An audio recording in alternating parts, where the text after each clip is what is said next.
Season ভাই, season ভাই, season ভাই, আপনি একজন পানিশমেন্ট দেন, আমি একশো পোষাই হালাই দিই। না একবার অর্ডারটা দেন, পোষাই হালাই দিই।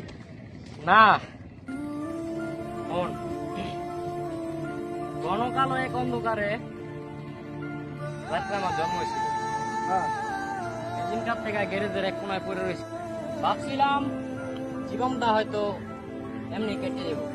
বকাটের জীবনে কোনোদিন আমার মতো তোমার জীবনে এরকম একটা কাহিনী ঘটবো কখনো বানাবো না। আমি কখনো ভাবিনি।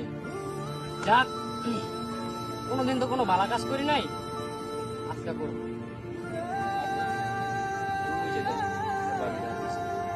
আগে দাবি দিই ভাই, কিন্তু যারা দাবিটা দেখছে। আমি ওরা তো বিয়ে করবো না। কারণ আমি যদি ওরা বিয়ে করি